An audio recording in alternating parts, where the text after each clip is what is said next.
That's all right. You ready to go to work? Oh my God, I'm so ready to go to work. Well, the decision came a little later than we were all expecting. We've been on VP watch for days and weeks now, so I think it really spoke to how deeply conflicted Biden was. I mean, he had a lot of qualified women. He was vetting. We know he was close to former National Security Advisor Susan Rice. Congresswoman Karen Bass was in the mix. Michigan Governor Gretchen Whitmer, he really clicked with. But what we found in talking to people was that Senator Harris was one of the first people that he thought of when he began this search.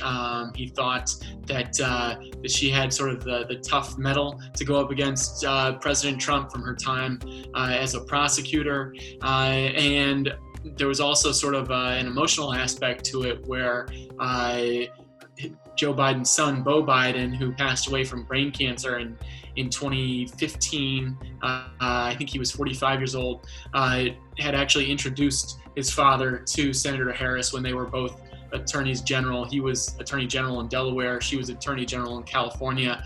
And it seems like from the statement that Biden put out, recalling that meeting, and then also just our discussions with people in Biden world, that really played a big role, I think, in his decision. So there were a lot of obviously factors he was considering, political, personal, and otherwise, but it seems like that really might have tipped the scales for Biden, and he went back to his gut and who he had sort of thought of first and picked Senator Harris.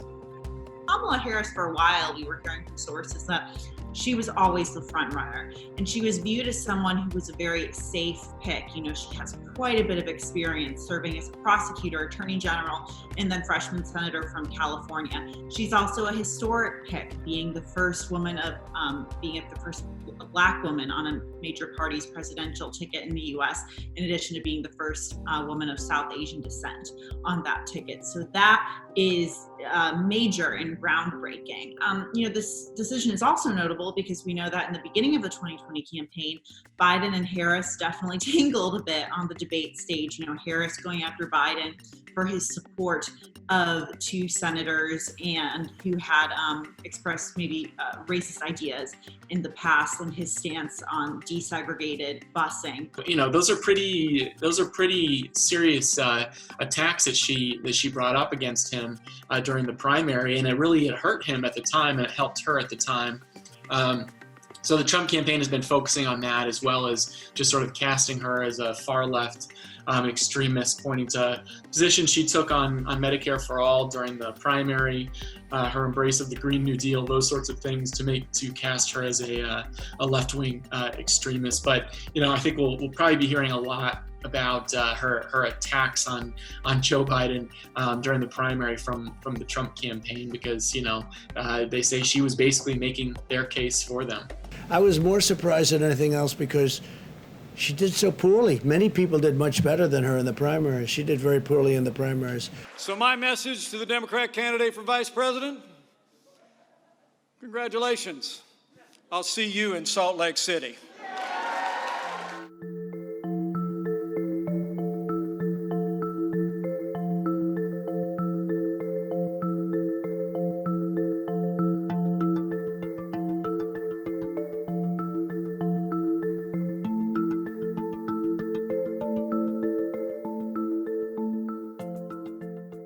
It's a bit of a mixed bag when it comes to vice presidential picks. Sometimes they've been significantly more consequential than others. I think given the dynamics of this race, given where Joe Biden currently is with a pretty commanding lead in this race, but where he's still underperforming with some very important demographics, namely Black voters, where he's currently at around 77%. And we know that for Democrats to be successful nationally, they typically get above 85, closer to 95%.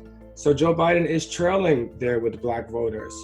There's also an enthusiasm gap between Biden voters and Trump voters, specifically amongst younger people who have been a little bit slower to get excited about Joe Biden, who did not support him overwhelmingly in the primary, and who in our research and focus groups have expressed some cynicism about whether or not Joe Biden represents their generation, represents their priorities. And so I think Kamala Harris has an opportunity to be quite consequential to this ticket in bringing in some of those demographics that otherwise have been slower to join the Biden coalition. It must be commended that Kamala Harris's extraordinary career, that she became the top cop in the biggest state in the country. That does come with benefits and some liabilities for the ticket. As a top cop, I think she has an opportunity to now show, as she joins the Biden ticket, that she learned a lot in that job, both in the things that she got right and in the things that she got wrong, that she's admittedly said that she got wrong. The party has evolved. The nation has evolved even more rapidly on the eve of protests against police injustice. And so as the country has evolved, as the nation, as the party has evolved, I think we have Kamala Harris has an opportunity to show how she has evolved.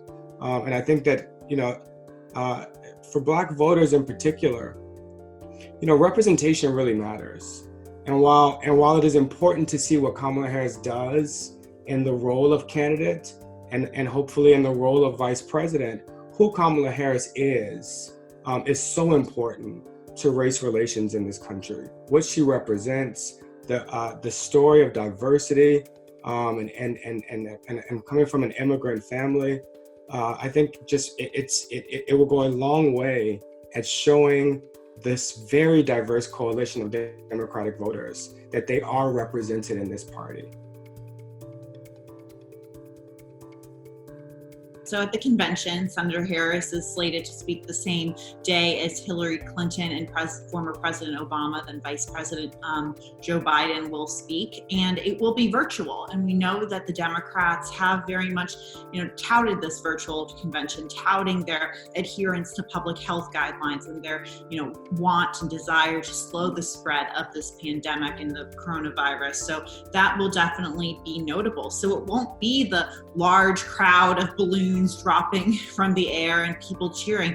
It's going to be much more low-key and it's going to be different. So that's something that I think a lot of people are going to have to get used to. And you're also going to see that on the Republican side of the aisle as well. We know that the big kind of rally portion of the convention was dropped in Jacksonville last month, and now the official business will be happening in Charlotte. However, lots of the events will be virtual as well.